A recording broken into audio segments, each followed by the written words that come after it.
Mga apo, alam nyo ba ang barang? Hindi ito basta kulam. Ito'y sumpang lumalagos sa laman, gumagapang sa loob ng katawan, at unti-unting kumakain ng buhay. Ang barang ay sumpang isinilang sa pinakailalim ng puot. Ito'y isang itim na dasal na ibinubulong sa gabi habang ang kandila ay umiiyak ng dugo.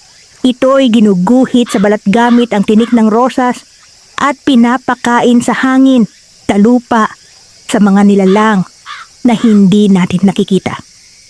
Kapag ikaw ay naging biktima ng barang, hindi mo agad mararamdaman. Uubo ka ng dugo, hihina ang laman, lulukso ang anino mo kahit walang ilaw.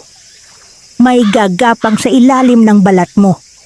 May maririnig kang boses sa dilim na walang bibig. Mga apo, kung ang pag-ibig ay parang bulaklak na rosas sa tag-araw, anong mangyayari kapag ito'y tinapakan at iniwan?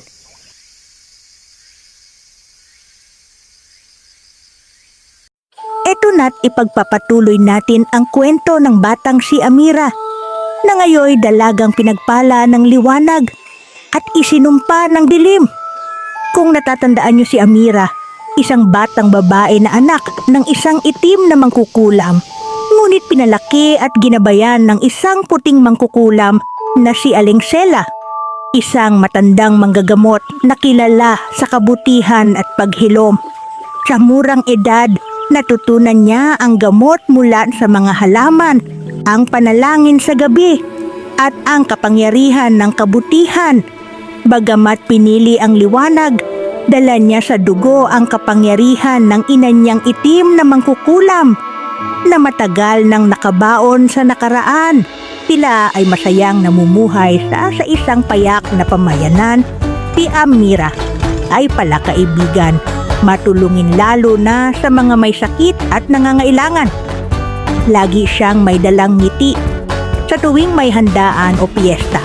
Isa siya sa mga laging inaanyayahan, hindi lang dahil maganda siya at magalang, kundi dahil kilala siyang mga gamot na may gininto ang kamay. Isang gabi ng sayawan sa barangay, masaya ang lahat. Ang plaza ay puno ng ilaw mula sa mga gasera. May bandang tumutugtog ng kundiman at ang hangin ay may amoy ng suman at salabat. Doon sa gitna ng mga nagkakasayahang mga kabinataan at kadalagahan, si Amira ay kasama ng kanyang mga kaibigan, nakasuot ng simpleng bestida, pero ang kanyang ngiti mas maliwanag pa sa mga ilaw sa entablado. Ipinakilala siya ng kanyang mga kaibigan sa isang bisita mula sa syudad. Siya nga pala, Amira, Tinoli. Bakasyonista lang siya, pero mabait yan. Saad ng kaibigan ni Amira. Tinoli, matangkad, malinis manamit, magaan ngumiti. At sa unang tingin pa lang, napalunok si Amira. Ang puso niyang sanay maghilom ng sugat ay biglang tumibok ng mas mabilis, hindi dahil sa sakit, kundi sa pag-ibig. Simula noong gabing yun ng sayawan, tila araw-araw na silang pinagtagpo ng tadhana. Sa parke ng bayan, sabay silang kumakain ng maruya at palamig, nakaupo sa lilim ng punong akasya. Si Amiray natatawa sa biro ni Noli. Nahuhulog na ang loob ni Amira sa kanya. Madalas silang mamasyal sa tabing dagat, doon sa may malalaking bato kung saan tanaw ang paglubog ng araw. Madalas siyang bigyan ng pulang rosas ni Noli tuwing sila ay magtatagpo. Ang dagat na dati musika ng pag-ibig, bigla na lang naging tahimik. Isang katahimikang tila naghahanda sa bagyo. Lumipas ang mga araw at unti-unting may pagbabagong nararamdaman si Amira sa kanyang katawan. Hindi na siya kasing sigla noon, madalas mapatigil sa panggagamot at sa tuwing umagay, para bang may bagyong gumugulo sa kanyang tiyan. Hanggang isang umaga, habang siya'y nag-iigib ng tubig sa likod ng kubo, bigla siyang napasapo sa tiyan. Mabilis ang pinting ng kanyang puso. Nagsuka siya at ang lasa sa kanyang bibig ay hindi sakit, kundi takot. Hinawakan niya ang kanyang tiyan. Malamig ang kanyang palad. Malalim ang kanyang paghinga. Alam niya, walang sinabing salita, walang orasyon. May sanggol na tumitibok sa kanyang sinapupunan. Kinabukasan, habang ang araw ay sumisilip sa pagitan ng mga dahon ng niyog, hinintay ni Amira si Noli sa ilalim ng matandang punong akasya, ang kanilang tagpuan. Dumating si Noli, may ngiting sanay na. Parang wala siyang kasalanan sa mundo. Maaga kayata ngayon, sabi niya. Tahimik si Amira. Tumingin sa lupa, saka bumulong. Noli, may sasabihin ako sa'yo. Nag-angat ng tingin si Noli, kunwaring nag-aalala. Ano yon? Huminga ng malalim si Amira at sa kanyang pagbitaw ng salita, tila huminto ang hangin sa paligid nila. Noli, buntis ako. Matagal na katahimikan. Sa halip na tuwa o pagkagulat, ang sumunod ay isang pilit ng ngiti. Sigurado ka ba? Ayos lang yan. Huwag kang mag-alala. Sasabihin ko sa mga magulang ko, babalikan kita para magpakasal. May aayusin lang ako sa syudad. Ani ni Noli. Pilit na hinawakan ni Noli ang kanyang kamay, ngunit ramdam ni Amira. Malamig na ang kanyang palad at sa kanyang mata, hindi pag-aalala ang nakita niya, kundi pagtakas. Maghihintay ako, bulong ni Amira. At sa sandaling iyon, hindi pa niya alam gaano kahabang paghihintay ang darating. Lumipas ang mga araw. Pagkatapos ng kanilang pag-uusap sa ilalim ng punong akesya, araw-araw si Amira ay nauupo sa parehong lugar. Tuwing 4:00 ng hapon, dumudungaw siya sa kalsada. Baka sakaling bumalik si Noli. May mga dumadaang kalesa, kariton, mga kabataang naglalakad. Pero hindi si Noli. Hindi siya sumulat. Hindi rin nagpaabot ng balita. Hanggang ang bawat pag-asa ay napalitan ng tanong. Babalik pa ba siya? Nagsinungaling ba siya? Minahal ba talaga niya ako? Sa mga gabi ng kabiguan, habang ang buwan ay bilog sa langit, si Amiray hindi na makatulog. Ang kanyang puso ay puno ng tanong. At sa puso ng isang albularyo, kapag ang sakit ay hindi na kayang hilumin ng damo, oras na para tumawag sa espiritu. Sa ilalim ng punong balete, nagsindi siya ng insenso at kandila, bulaklak ng rosas. Sa kanya binigkas ang sinaunang panawagan, ang tawag ng mata ng liwanag, ang puting kuwago na tagapagsilbi ng katotohanan. At mula sa kadiliman ng kagubatan, dumapo ang isang puting kuwago sa kanyang braso. Ang mga mata nito ay tila kristal, at sa sandaling tiningnan ni Amira ang mga mata ng ibon, ang mga mata nila ay naging iisa ang nakikita. At naglakbay ang puting kuwago.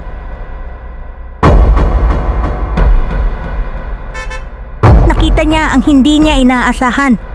Sa mata ng kuwago, siya ay nasa lungsod na. Sa loob ng isang bahay, naroon si Noli, nakatawa, nakapalibot sa kanyang mga barkada, nag-iinuman, at sa kanilang usapan. Pare, sineryoso niya talaga. Panalo ako sa pustahan natin na magiging akin si Amira at napabilang sa mga listahan ng mga babaeng pinaibig ko at iniwan. Pagmamayabang ni Noli. At sila'y nagtawanan, sigawan, isang malupit na panlilinlang. Si Amiray napasigaw sa sakit, ngunit walang lumabas na tunog. Ang kuwago ay lumipad palayo, dala ang bigat ng kanyang natuklasan. At siya'y naiwan sa lupa, nakaluhod, nanlalamig at tuluyang nawalan ng tiwala sa mundong minsan niyang minahal. Dahan-dahang lumitaw ang dugo sa kanyang mga hita. Dugo ng isang buhay na hindi na niya kailanman makikita. Hindi siya sumigaw, hindi siya humingi ng tulong. Tanging ang ulan sa bubong ang umiyak para sa kanya. Niyakap niya ang kanyang tiyan, isinubsob ang mukha sa lupa. At doon, sa katahimikan ng gabi, tuluyan nang nawala ang natitirang liwanag sa kanyang puso. Ang anak na sana'y naging pag-asa ay naging anino. At sa kanyang pagkawala, isinilang ang puot. Mula sa gabing yon, hindi na siya muling naging si Amira na kilala ng bayan. Muling gumising ang dugo ng kanyang inang itim na mangkukulam. At ang kanyang mata ay naging mata ng paghihiganti. Pagkalipas ng mga gabi ng pagluha. Isang umaga, habang ang ulap ay mababa pa at ang lupa ay basa, lihim na tinungo ni Amira ang likod ng kanilang kubo, doon sa puno ng langka na matagal nang hindi namumunga. Sa ilalim ng ugat nito, may nakalibing. Dahan-dahan niyang hinukay gamit ang kamay, at nang tuluyan ng mabungkal ang lumang kahon, tila ang buong paligid ay nanahimik. Sa loob ng kahon ay ang mga alaala ng kanyang ina, isang punit na belo ng mangkukulam, isang putol na baston na may bungo ng pusa, baston na may ukit ng mga sinaunang simbolo, at isang aklat na kulay uling at amoy ng lumatbulok na orasyon. Dinala niya ito lahat. Tinungo ang kakahuyan, ang masukal na gubat, at sa isang lihim na kuweba sa tabi ng batis, doon niya inilatag ang lahat ng alaala ng dilim. Sa bawat pahina ng libro, may sumpang salitang nabubuhay kapag binigkas. Sa bawat hampas ng putol na baston, may alingawngaw ng kapangyarihang ginising mula sa pagkakatulog. At habang lumilipas ang mga araw, si Amiray hindi na si Amira. Ang kanyang buhok ay unti-unting nagbago.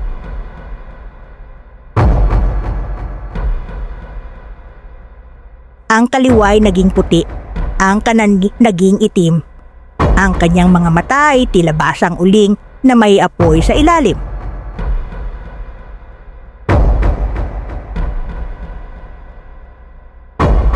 At ang bawat dasal na binigkas niya sa loob ng kuweba ay panibagong sugat na ibinabaon niya sa mga may sala, at nagsimula ang paghihiganti.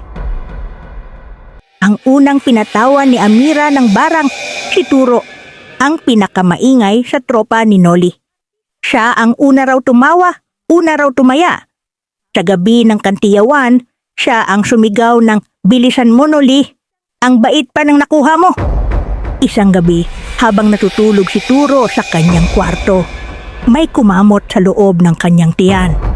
Hindi niya makita, hindi niya mahipo, ngunit bawat galaw para siyang sinusunog. Sa loob ng isang linggo, nagsilabasan ang mga pigsa sa kanyang katawan, ngunit kakaiba. Bawat pigsa may gumagalaw sa loob, at nang tuluyang pumutok ang isa, may lumabas, mga maliliit na insekto, buhay, gumagapang, at hindi humihinto. Lumigaw siya ng tulong, pero walang nakalapit, dahil pati ang hangin sa paligid niya may amoy ng kamatayan. Ang sumunod, si Makoy, ang pinakabastos sa mga kaibigan ni Noli. Sayang ang mukha, sayang ang katawan, pero madaling paikutin. Yan ang sabi niya tungkol kay Amira habang natatawa. Kinabukasan ng madaling araw, nagising si Makoy. Hindi siya makarinig. Akala niya'y tinuluyan ng hangover, ngunit hindi ito basta pagkabingi.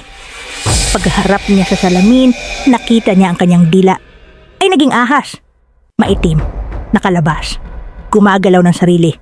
At sa bawat salitaan niyang bibigkasin, ang tunog ay parang sutsyot na makamandag.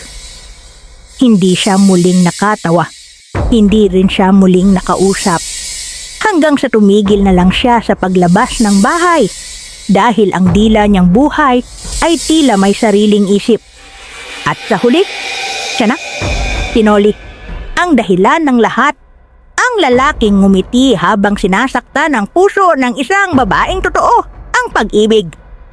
Isang madaling araw, ginising siya ng hindi maipaliwanag na sakit sa katawan. Akala niya ay panaginip, ngunit nang imulat niya ang kanyang mga mata, ang kanyang dibdib, ang kanyang mga braso, ang kanyang mga binti, balot ng mga tinik. Mga mahahabang sanga ng rosas na may pulang bulaklak, may pulang talulot, ngunit ang mga tinik ay singlalim ng kasalanan niya kay Amira. Ang mga sangay gumapang mula sa kanyang bintana. Buhay, galit at gutom. Bawat paggalaw niya, lalong bumabaon ang mga tinik sa laman. At sa bawat tinik na pumasok, tila may boses na bumubulong sa kanyang tenga. Panalo ka pa ba ngayon, Noli? Magaling ka pa ba ngayon? Pustahan pa ba ito? O karma na? Humiyaw siya. Humingi ng tulong. Ngunit wala ni isa ang dumating. Sa bawat pag-ikot ng oras, ang mga sangay lalong humigpit. Lumilikha ng marka sa kanyang balat. Mga palatanda ng kanyang mga kasalanan. At nang sa wakas ay makawala siya, nabunot ang ilan. Dito na dumating ang laksa-laksang mga uwak at inatake siya.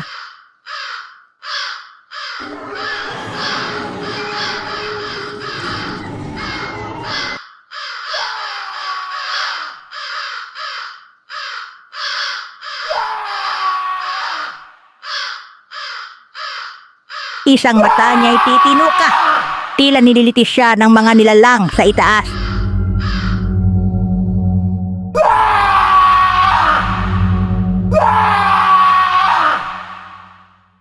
At mula noon, araw-araw na siyang ginising ng bangungot.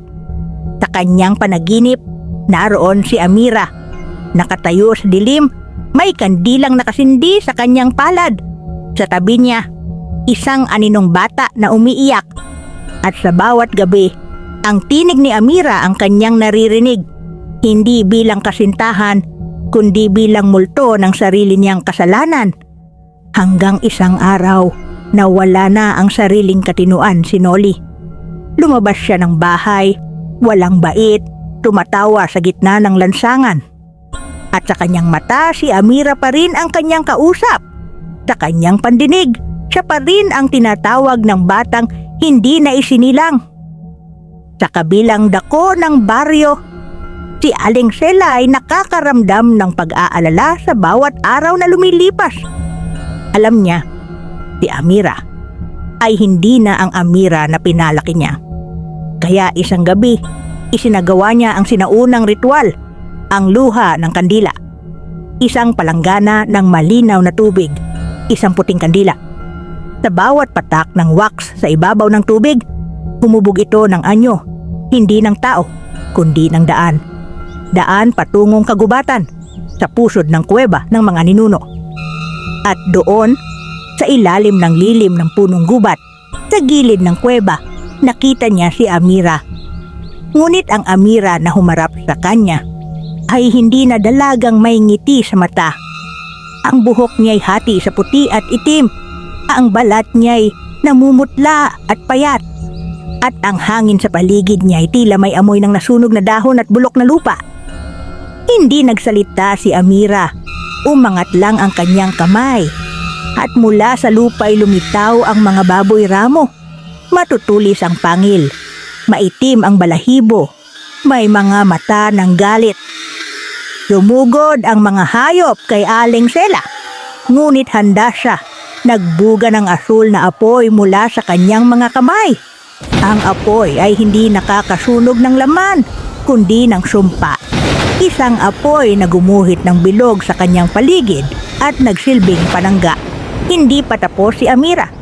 Nagbitaw siya ng orasyon. Lumabas ang makakamandag na ahas at insekto. Lumilitaw sa lupa. Gumapang, pilit na pumapasok sa pananggalang.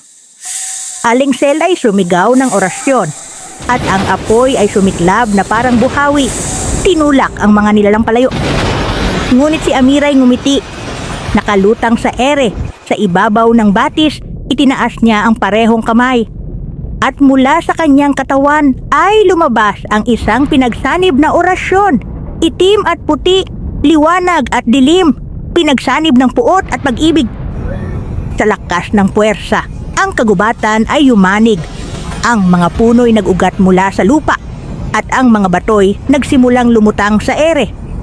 Nangungusap ang langit, umulan ng alikabok. Ang lupa ay biyak. At sa gitna ng lahat, si Aling Sela ay halos mawalan ng hininga.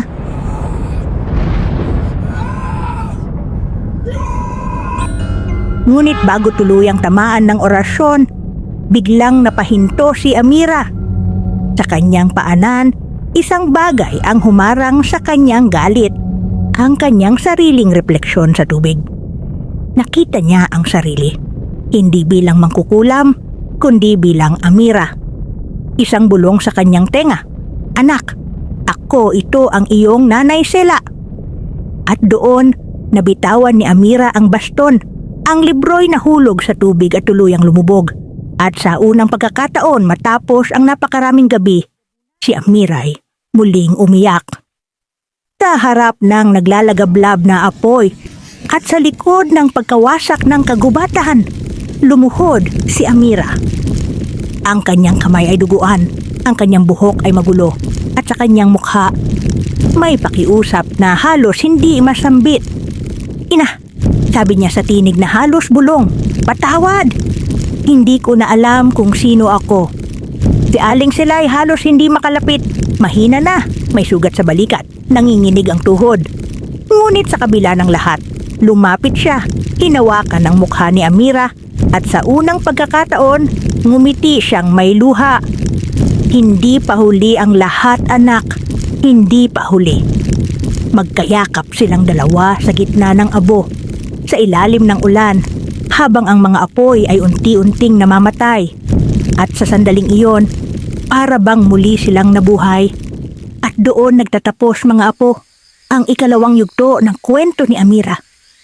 Isang kwento ng pag-ibig na nauwi sa pagkabigo, ng kabutihang nadungisan ng galit, at ng pusong pinilit maghilom kahit ang mga sugat nito'y isinulat ng mahika at dugo.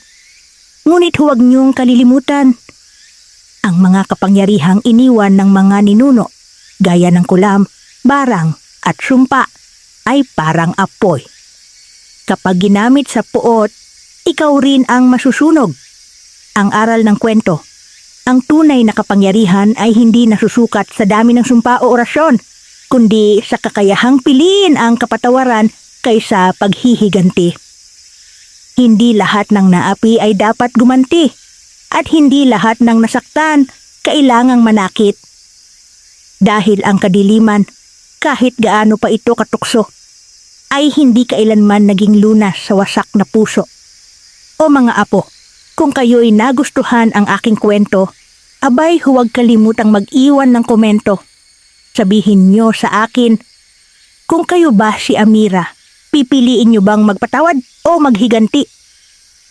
I-like ninyo ang video, i-share sa kapwa nyong mahilig sa hiwagat kababalaghan. At syempre, mag-subscribe kayo sa ating munting tahanan at pindutin ang kampanilya nang kayo'y maabisuhan ko agad sa susunod kong kwento. Dahil ang susunod kong pagsalaysay, mas madilim, mas malalim. Makakarinig kayo ng iyak ng sanggol sa hangin at makakita ng uwak na nakatitig sa dilim.